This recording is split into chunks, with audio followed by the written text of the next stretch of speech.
Son muchas las franquicias de la NBA que han experimentado situaciones trágicas a lo largo de su historia. Por ejemplo, si hablamos de Los Ángeles Lakers, recordaréis que en 1991 tuvimos la noticia de la retirada prematura de Magic Johnson al conocer, tras un análisis, que era portador de los anticuerpos del virus VIH. Esta noticia supuso un shock a nivel mundial, evidentemente también para la NBA y para la franquicia angelina, aunque afortunadamente Magic Johnson sigue con nosotros.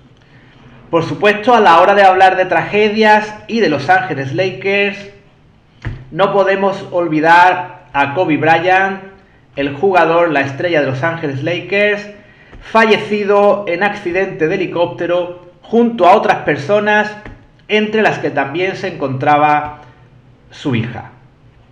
Siguiendo con otros equipos, los Chicago Bulls, a mediados de los años 90, sufrieron la primera retirada de Michael Jordan tras el asesinato de su padre James Jordan. Si recordáis, este asesinato trajo consigo rumores de que había habido detrás algún tipo de ajuste de cuentas por deudas de juego, cosa que nunca se llegó a confirmar y que quedó solo en la típica leyenda negra, en el típico rumor. Evidentemente, hablando de tragedia, uno de los equipos que tiene que venir a colación en este vídeo son los Boston Celtics, ya que sufrieron en un espacio de aproximadamente una década, una cosa así, la pérdida de dos jugadores que estaban destinados a ser los jugadores franquicias del equipo, en torno a los cuales se creara un nuevo proyecto ganador. Por un lado, tenemos el fallecimiento tras una sobredosis de cocaína de Len Bias. Fallecimiento que, si recordáis, se produjo muy poco después, horas después prácticamente, de la ceremonia de draft en la que fue seleccionado por Boston Celtics. Si recordáis, Bias era un jugador con mucho potencial y al que muchos consideraban una respuesta, una alternativa a Michael Jordan. Desgraciadamente, nunca podremos saber hasta dónde podría haber llegado este magnífico jugador. Por otro lado, también recordaréis, mucho más reciente, a mediados de los 90, el fallecimiento de Reggie Lewis, el jugador que en ese momento era la nueva estrella de los Celtics, unos Celtics que querían regenerarse tras la retirada de toda la vieja guardia de los años 80, y, si recordáis, murió por un paro cardíaco, aunque siempre hubo también rumores detrás de que Lewis consumía algún tipo de sustancia, aunque de nuevo todo quedó en el rumor y en el artículo de tabloide. Pero los Lakers, los Bulls, los Celtics, cualquier otro equipo del que hablemos, quedan en nada ante los Portland Trail Blazers, un equipo en el cual una gran cantidad de jugadores vinculados de una u otra manera a este equipo han vivido situaciones muy desafortunadas, y en muchos casos situaciones que les llevaron a su fallecimiento. Vamos a empezar hablando de lesiones, pero de lesiones con mayúsculas, lesiones muy graves. Tenemos en primer lugar a Bill Walton, el cual, en un libro, una autobiografía publicada recientemente, comenta que a lo largo de su vida ha tenido que pasar por 38 operaciones quirúrgicas. Es cierto que ya antes de llegar a los Blazers, en su etapa universitaria, ya había sufrido alguna que otra lesión, pero probablemente una lesión de pie sufrida en el equipo de Portland y que llevó a unas desavenencias con los médicos y con todo el equipo y forzaron su traspaso a los Warriors, puede que esa lesión fuera una de las más importantes y de las que lastraron el resto de su carrera. Ya sabéis que a partir de marcharse de Portland empezó a deambular de equipo en equipo, sin grandes números, perdiéndose infinidad de partidos, hasta que tuvo un revival en la temporada 85-86, formando parte de probablemente el mejor equipo que tuvieron los Celtics en esa década de los 80.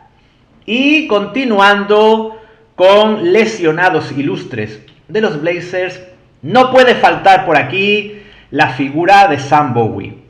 Hoy en día, e incluso ya en la época en que seguíamos NBA, había mucha burla en torno a Bowie por haber sido número 2 del draft, en el draft en el que Jordan había sido número 3, pero realmente, viéndolo en perspectiva, creo que era número 2 en primer lugar por lo cotizados que estaban los pivots en la época y porque su potencial podría ser similar al de Hakeem Olajuwon. Hablamos de un jugador que a nivel universitario tenía una reputación excelente. Además podéis buscar por ahí otras fotos, aparte de la que he puesto aquí para ilustrar el vídeo, en la que veis algún que otro mate realmente espectacular de Bowie, que nos indica que era un gran jugador.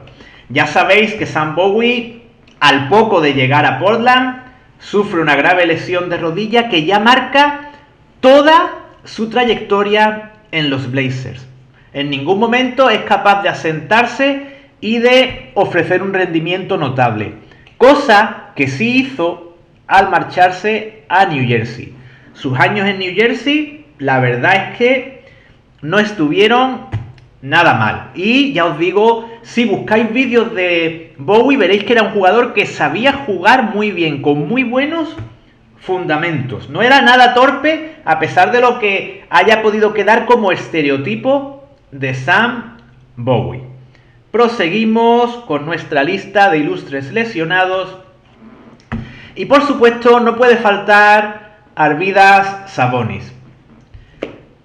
Recordaréis que Sabonis fue seleccionado por los Blazers en el 86, pero evidentemente al ser en ese momento ciudadano soviético no le estaba permitido abandonar la Unión Soviética, de manera que tuvo que continuar en el Zalgiris Kaunas. Y si recordáis, ya en ese 86 sufre la primera de sus graves lesiones, y es gracias a los cirujanos de Portland precisamente que Sabonis pudo seguir jugando como baloncestista profesional. Su lesión fue gravísima. De hecho, esa operación por parte de los cirujanos de Portland trajo mucha polémica, porque gracias a esa cirugía, gracias a esa ayuda proporcionada por los médicos de Portland a Sabonis pudo formar parte de la Unión Soviética y derrotar al equipo de Estados Unidos, que tenía en sus filas nada más y nada menos que a David Robinson. Como dato extra, aparte de esta grave lesión, estas lesiones, más de una, que físicamente hicieron que no pudiera demostrar todo lo que tenía dentro, aunque a mi entender, aun con esas lesiones, siguió siendo uno de los mejores pivots de su época y de la historia. Ya os digo, a pesar de esas lesiones, y como dato extra, comentaros que también dentro de esta maldición de los Blazers de la que estamos hablando, sufrió un infarto en el año 2011, del cual afortunadamente se recuperó completamente. Seguimos con más lesionados y tenemos por ejemplo a Greg Oden. Greg Oden, ese pívot que tenía un grandísimo potencial y que a día de hoy, hace ya mucho de su retirada, prácticamente no llegó a jugar en NBA. Esa lesión que tuvo nada más iniciar su periplo le marcó. Después también ya tuvo problemas psicológicos que no le permitían rendir plenamente, y ya os digo, se retiró de una manera muy prematura. De hecho, creo que, no sé si lo he dicho o no, tiene solo 35 años, un jugador nacido en el 88 y que podría estar jugando todavía, incluso a un muy buen rendimiento. Otro ejemplo más de jugadores marcados por esta maldición de los Blazers. Y continuamos con otro compañero de Oden, como Brandon Roy, otro jugador excepcional, muy brillante, gran jugador tanto desde fuera como desde dentro, muy espectacular, y que de nuevo se vio obligado a retirarse, creo que tras solo unas 6 temporadas en NBA. Y de hecho se retiró probablemente cuando estaba casi en su mejor o en uno de sus mejores momentos. Otro caso de retirada muy prematura por una lesión muy grave que, a pesar de diferentes terapias, diferentes operaciones, multitud de tratamientos, no consiguió recuperarse de ella.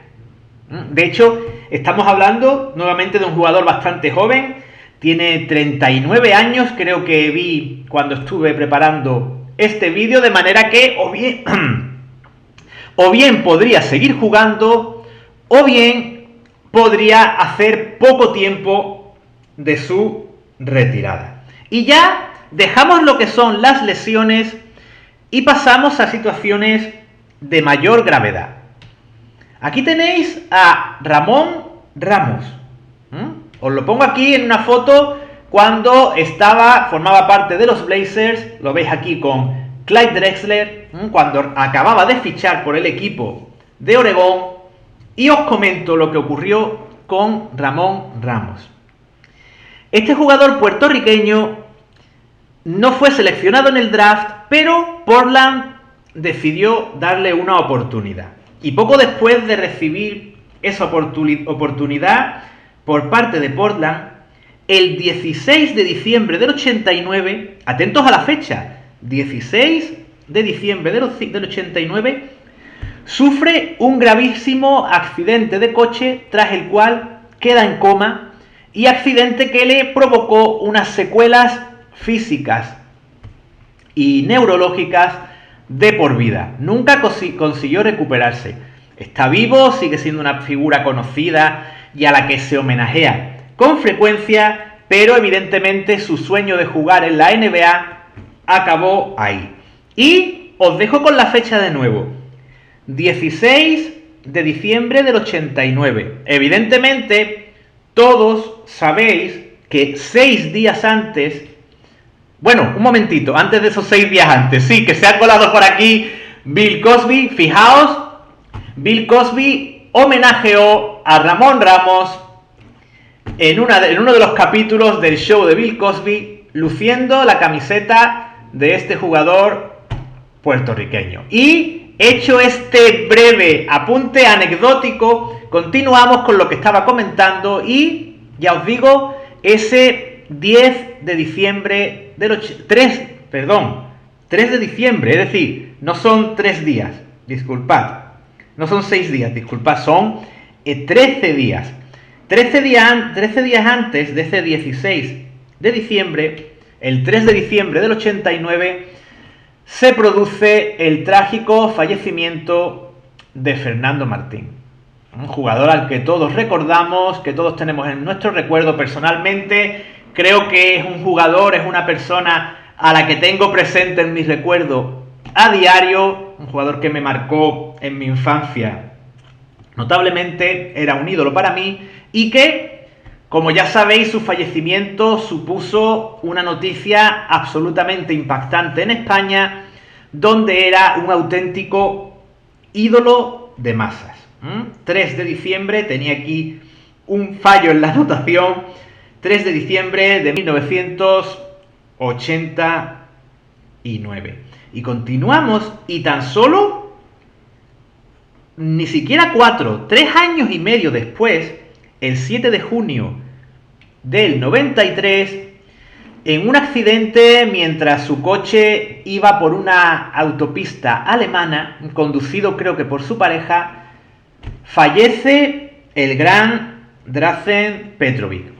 Evidentemente todos recordáis que en ese momento ya no estaba en las filas de Portland, donde tuvo un paso bastante discreto, no por su culpa, sino por culpa de los entrenadores que no le daban minutos.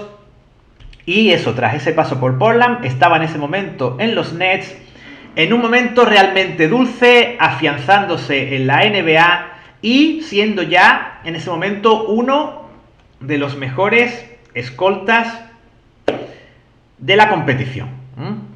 Otro jugador más que se añade a esta trágica lista. Pero la lista es mucho más amplia. En 2008, con solo 44 años, fallece Kevin Duckworth. El voluminoso pívot de los Blazers falleció debido a un problema cardíaco. Pero es más, imaginaos ese roster habitual que tenéis en mente de los Blazers, ¿vale? Pues si cogéis a Terry Porter, a Clyde Drexler y a los tres siguientes han fallecido. Es realmente impactante. Tenemos como pívot, ya os digo, a Kevin Duckworth.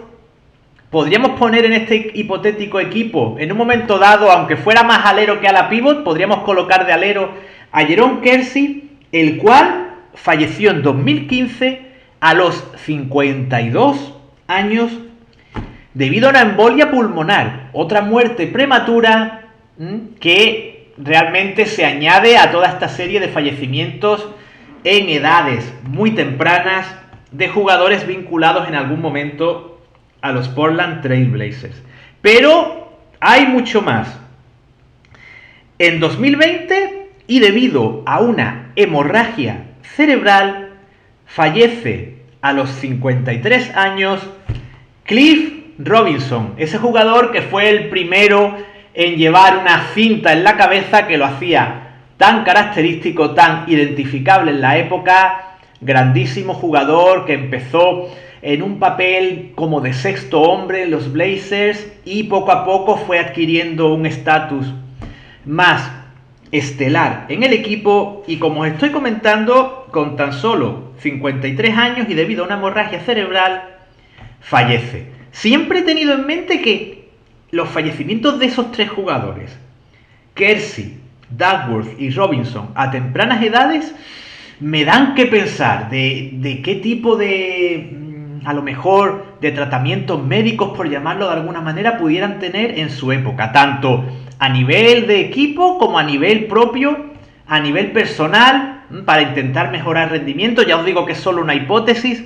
Hablamos de una competición en la que no había unos controles aparte de los de drogas, llamémoslas duras como tales, y siempre me ha dado que pensar tanto el de estos tres jugadores de los Blazers como el de otros muchos jugadores de otras franquicias. Pero nuestro vídeo no acaba aquí. En 2022, y con solo, atención, 25 años, falleció Caleb Swanigan, el que había sido años antes un prometedor ala pivot de los Blazers. Tras una serie también de problemas de lesiones y no estar, digamos, jugando profesionalmente, empieza a tener graves problemas de obesidad y fallece. Ya os digo, con 25 años en 2022, fallece. Y dentro de esta investigación que estaba haciendo, aunque ya los dos jugadores que os comente ahora sea hilar muy fino, lo admito, he encontrado otros dos jugadores relacionados con los Blazers que también tuvieron un final trágico y prematuro. Por un lado, Anthony Mason. Y diréis, bueno, vamos a ver, Anthony Mason comenzó su carrera en Turquía, después estuvo en los Knicks, después lo recordaréis en Charlotte, no sé si a lo mejor estuvo en algún otro equipo, pero son los equipos con los que lo identificáis. No con los Blazers. Bueno, pues tenéis razón, pero hasta cierto punto, porque Mason fue seleccionado en el draft de 1988 con el número 53 por los Portland Trail Blazers. Aunque nunca llegó a jugar con el equipo, sí tuvo ese vínculo con la franquicia del estado de Oregón. Y finalmente, ya como añadido, aunque falleciese con algo más de edad, pero menos de 60, tenemos a Maurice Lucas, estrella de los Blazers en los años 70 y que falleció a los 58 años, que ya es una edad más cercana a los 60, pero sigue siendo una edad temprana. Falleció de un cáncer. Creo que estuve mirando y era cáncer de vejiga, si no recuerdo mal. La cuestión es que antes de los 60 y debido a un cáncer falleció este jugador que es considerado uno de los mejores jugadores de los Blazers, especialmente en esa época de años 70. Y con Maurice Lucas termina este vídeo en el que os he hablado de la maldición de los Portland Trail Blazers. Espero que os haya resultado interesante la información y nos vemos muy pronto en el próximo vídeo, aquí en Retrobasket Spain.